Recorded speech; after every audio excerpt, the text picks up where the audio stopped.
ڈرامے کی next episode میں آپ لوگ دیکھیں گے کہ کس طرح سے اسرا نے سلطان کی باتوں میں آ کر خود کو ایک ذہنی مریضہ سمجھنا شروع کر دیا ہے۔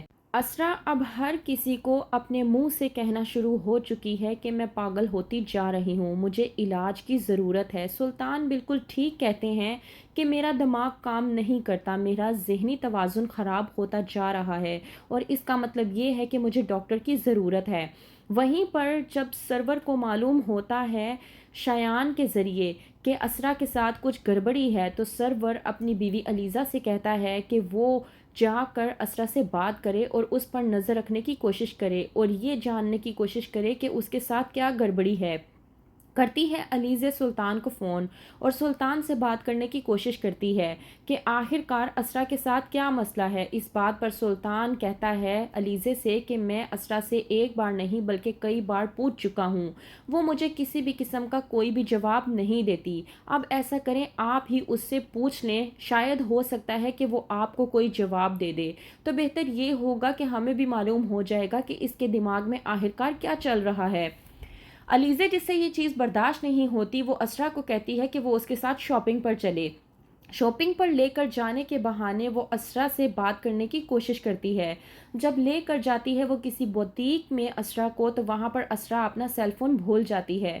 آ کر بوتیک کی کلیگ کہتی ہے کہ یہ آپ کا فون آپ یہاں پر بھول گئی تھی۔ وہیں پر اسرا ایک دم پینک ہو جاتی ہے اور کہتی ہے کہ میں نے ابھی اپنا فون پکڑا تھا، پتہ نہیں پھر کیسے میں اپنا فون بھول گئی، پتہ نہیں کیوں میں چیزیں رکھ کر بھول جاتی ہوں۔ سلطان بالکل ٹھیک کہتے ہیں کہ میں پاگل ہوتی جا رہی ہوں، وہ بالکل ٹھیک کہتے ہیں کہ میرا دماغ کام نہیں کرتا، میں ایک ذہنی مریضہ بنتی جا رہی ہوں۔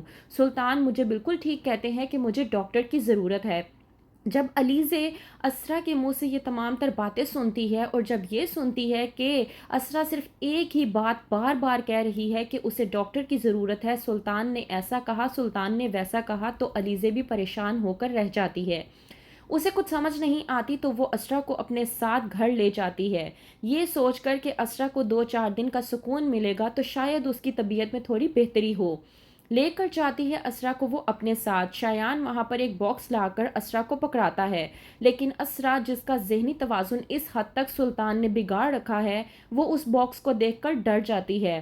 سرور جہاں اپنی بیٹی کی اس حالت کو دیکھ کر پریشان ہو جاتی ہے کہ وہیں پر آتا ہے سلطان اور کہتا ہے سرور جہاں سے کہ ہم لوگ تو گھر میں اس کی اس حالتوں سے بے حد پریشان ہو چکے ہیں، چیزیں رکھ کر بھول جاتی ہے، جب بھی اس سے پوچھو تو کہتی ہے کہ مجھے معلوم نہیں، ہم تو تنگ آ چکے ہیں۔ میری بات مانے تو میں تو آپ کو صرف اتنا ہی کہوں گا کہ اسے ایک سائیکیٹرسٹ کی ضرورت ہے، تو بہتر یہ ہے کہ آپ اسے ایک اچھے ذہنی ڈاکٹر کے پاس لے جائیں۔ وہیں پر آ جاتا ہے اچانک سے سرور اور سرور سلطان کی تمام تر باتیں سن لیتا ہے، جو کہ اس سے قطعاً برداشت نہیں ہوتا اور غصے کی نگاہ سے سلطان کو دیکھنے کی کوشش کرتا ہے۔ اسرا جس سے یہ برداشت نہیں ہوتا وہ بھاگ کر اپنے بھائی سرور کے گلے لگ جاتی ہے اپنا دکھ ہلکا کرنے کے لیے۔ وہیں پر دوسری طرف پریزے جو کہ نوفل سے بات کر رہی ہوتی ہے، تو نوفل غصے میں آ کر پریزے سے کہتا ہے کہ مجھے ایسا کیوں لگ رہا ہے کہ تمہیں اس بات کا دکھ ہے کہ سلطان نے کسی اور سے محبت کی، نہ کہ تم سے محبت کی، تم ایسا کیوں کر رہی ہو، کیا تمہیں نظر نہیں آ رہا؟ کہہ کر نوفل چپ ہو جاتا ہے۔ وہیں پر پریزے کہتی ہے کہ کیا آپ یہ سب میرا بدلہ صرف اس وجہ سے لے رہے ہیں کیونکہ آپ مجھ سے محبت کرتے ہیں؟